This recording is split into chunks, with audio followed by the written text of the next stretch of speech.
추석 연휴 잘 보내셨습니까?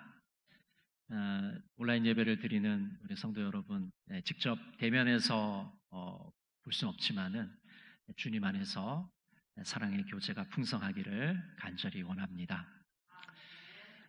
징기스칸과 매 이야기가 있습니다.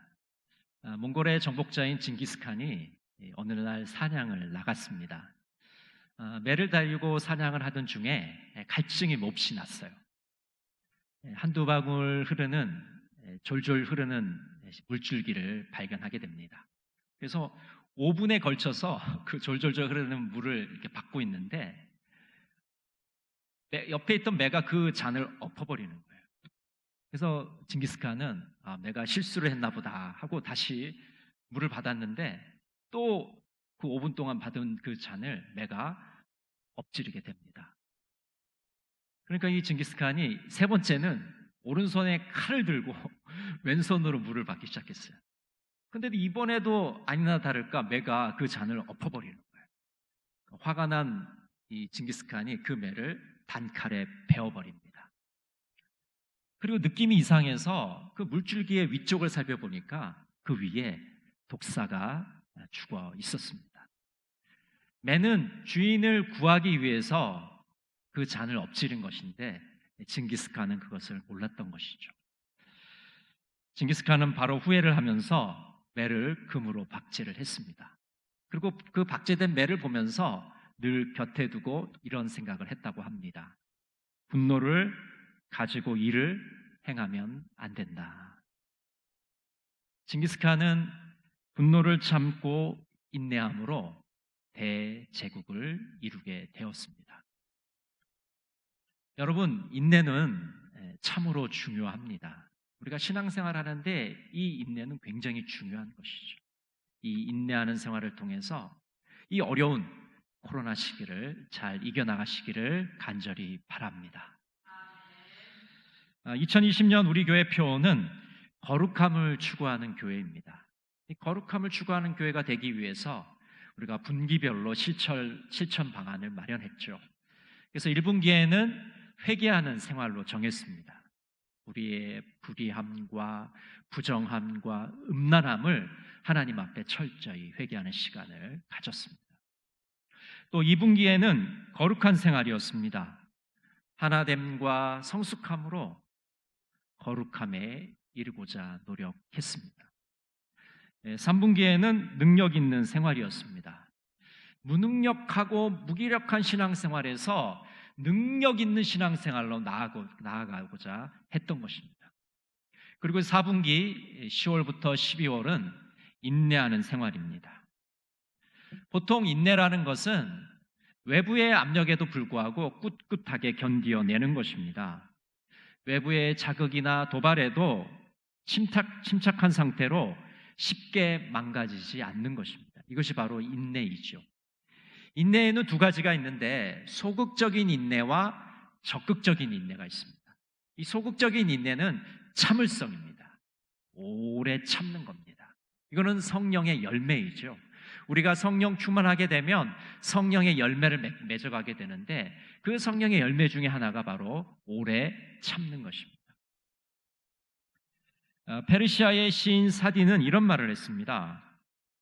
인내는 목적을 달성시키지만 조급함은 파멸을 재촉한다. 현대의 그리스도인들은 이렇게 기도합니다. 사랑의 하나님, 인내를 위해 기도합니다. 지금 당장 인내를 주옵소서. 너무 조급해서 인내까지도 지금 당장 달라고 기도를 하고 있는 것이죠. 이것이 바로 우리들의 현재의 모습입니다.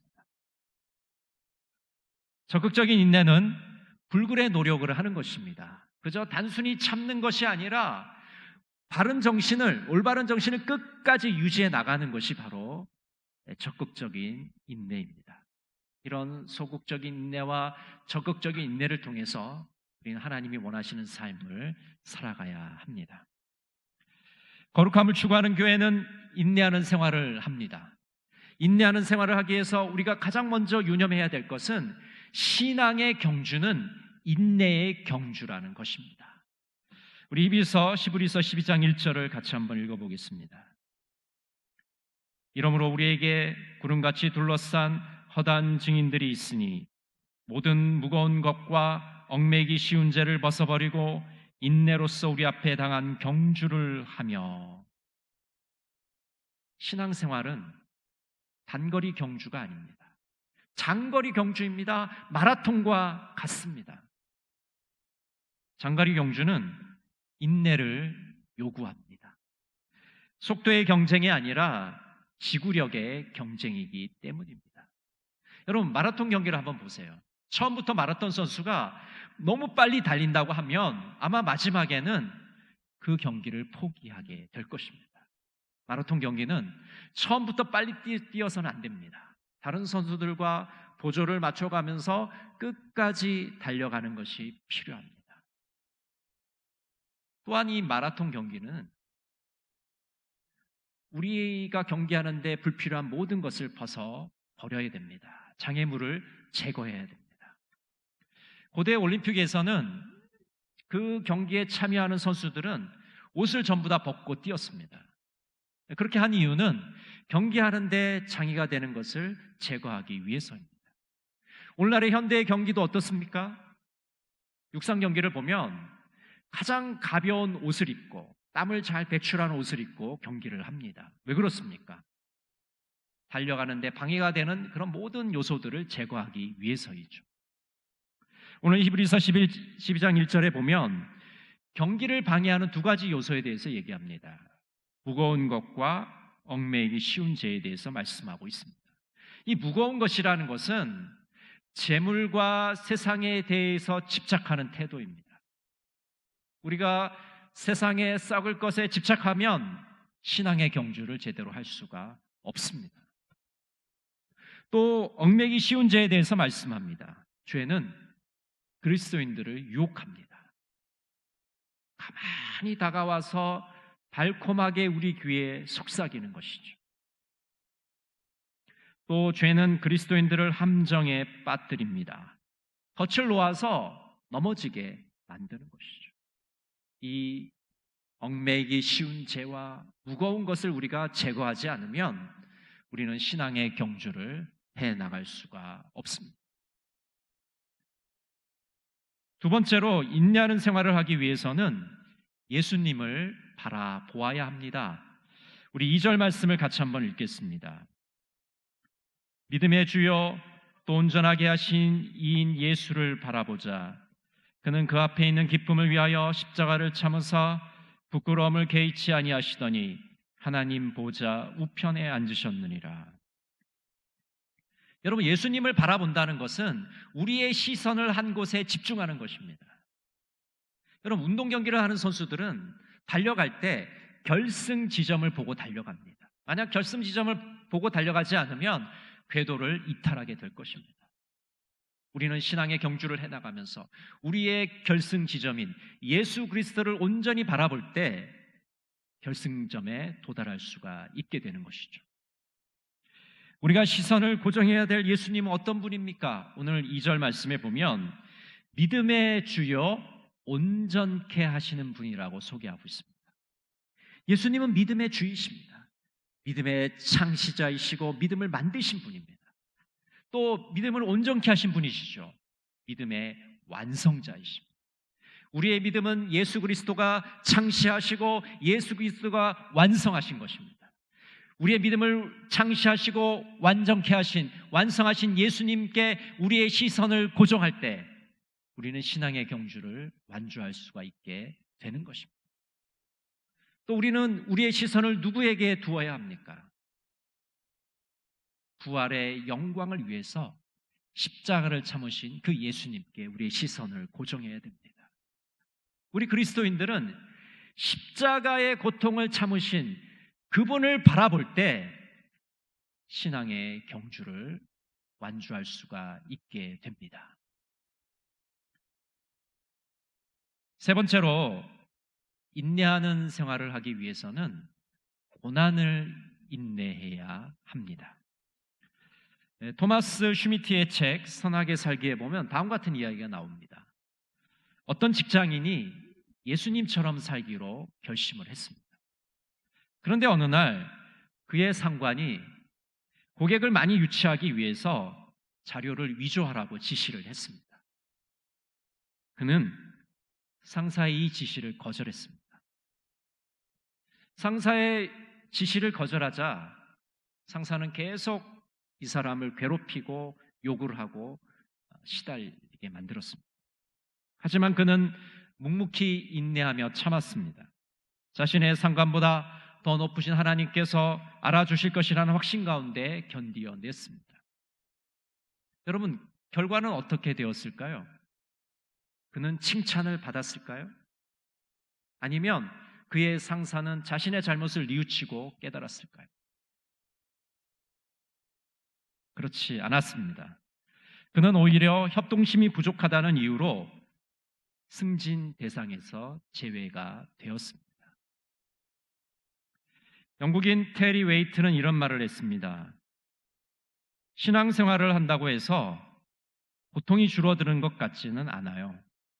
하지만 신앙은 우리로 하여금 고통을 받아들이게 하고 직면하게 하며 헤쳐나가게 하여 결국 고난을 변화시키게 합니다. 우리는 신앙생활을 하면서 우리에게 고난이 있을 것이라고 예상해야 됩니다. 예측해야 됩니다. 그 고난을 받아들여야 됩니다. 신앙생활에 고난이 없는 신앙생활이란 없습니다. 이 세상에 존재하지 않는 것입니다. 우리의 신앙생활엔 반드시 고난의 과정이 있다는 사실입니다. 신앙은 고난을 피하도록 우리를 만들어주지 않습니다. 오히려 고난을 피하는 것이 아니라 고난을 극복할 힘을 우리에게 주는 것이 바로 신앙의 힘이죠. 베드로전서 4장 12절 13절은 이렇게 말씀합니다. 사랑하는 자들아, 너희를 연단하려고 오는 불시험을 이상한 일을 당하는 것 같이 이상히 여기지 말고 오히려 너희가 그리스도의 고난에 참여하는 것으로 즐거워하라. 이는 그의 영광을 나타내실 때에 너희로 즐거워하고 기뻐하게 하려 함이라.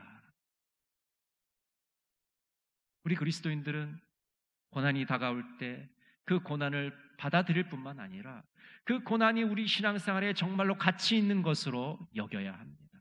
그 고난이 우리들에게 유익을 준다고 생각해야 합니다. 여러분, 고난은 어떤 유익을 우리에게 줍니까? 고난을 통해서 우리는 하나님께 영광을 돌리게 됩니다. 고난을 통해서 우리의 신앙 인격이 높아집니다. 우리의 부족한 것은 깎이게 되고 보완되게 되어 보충되어서 정말 그리스도를 닮은 인격으로 만들어져 가는 것입니다. 주님께서는 이 고난을 통해서 우리의 신앙 인격을 다듬어 가십니다. 야고보서 1장 2절부터 4절은 이렇게 말씀합니다. 내 형제들아, 너희가 여러 가지 시험을 당하거든 온전히 기쁘게 여기라. 이는 너희 믿음의 시련이 인내를 만들어내는 줄을 너희가 알미라. 인내를 온전히 이루라. 이는 너희로 온전하고 구비하여 조금도 부족함이 없게 하려 함이라. 여러분, 고난은 우리로 하여금 단단하게 만들어 가도록 합니다. 우리의 신앙을 아주 든든하게 튼튼하게 만드는 역할을 하는 것이죠. 비온 뒤에 땅이 더 굳어지는 것입니다. 우리 그리스도인들은 이 고난의 인내를 통하여 그리스도를 닮아가게 되고 그리스도의 형상을 이루어 가게 되는 것입니다. 안토니오 데 솔리스라는 분이 이런 말을 했습니다. 인내는 인간의 두 번째 용기이다. 여러분, 성을 뺏는 것만이 용기가 아닙니다. 무서운 적과 싸우는 것만이 용기가 아니라 인내하는 것도 대단한 용기라고 말하고 있는 것입니다. 우리 그리스도인들이 이 인내를 힘써 함으로 하나님이 원하시는 그 거룩함에 이르는 여러분 모두가 되시기를 간절히 바랍니다. 존 뉴턴의 시를 함께 나누기를 원합니다. 주님께 간청하였네. 믿음과 사랑과 은혜 안에서 자라게 해주시고 구원에 대해 더 많은 내용을 깨달아 더욱 진지하게 그분의 얼굴을 구하게 해달라고. 바로 그분이 이렇게 기도하도록 가르쳐 주셨고 내가 의지하는 그분이 기도에 응답하셨네. 하지만 거의 나를 절망으로 몰아가심으로써 응답하셨네. 그분은 내 마음에 숨겨진 악들을 모조리 들추어내시더니 지옥의 분노한 세력들이 사면에서 내 영혼을 공격하게 하셨네.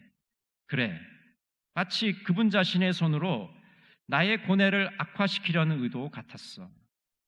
내가 세운 그럴듯한 계획들을 싹싹 지우더니 나의 조롱박을 깨버리고 나를 낮추셨지. 주님, 왜 이러세요? 나는 떨며 울부짖었네. 벌레 같은 저를 쫓아다니며 죽이실 작정이세요. 그때 주님께서 대답하셨네. 이것이 믿음과 은혜를 요청하는 기도에 대한 응답이란다. 내가 주는 내적 시련이 이기심과 교만에서 너를 자유롭게 하고 세속적인 기쁨을 추구하려는 너의 계획을 부수며 오직 내 안에서 모든 것을 찾게 한단다. 여러분, 신앙은 장거리 경주입니다. 마라톤입니다. 우리는 이 신앙의 경주를 해나가면서 예수 그리스도만을 바라보아야 합니다. 인내로 이 경주를 해나가야 됩니다. 인내하는 삶을 통해서 거룩함에 이르시는 우리 동강의 모든 성도들이 되시기를 간절히 바랍니다. 기도하겠습니다. 사랑의 하나님, 인내하는 생활을 통해 거룩함을 추구하는 교회가 되게 하소서. 예수님께 시선을 고정하고 인내의 경주를 하게 하옵소서. 고난의 시간 속에서도 고난의 유익을 생각하게 하옵소서. 예수님의 이름으로 기도드립니다. 아멘.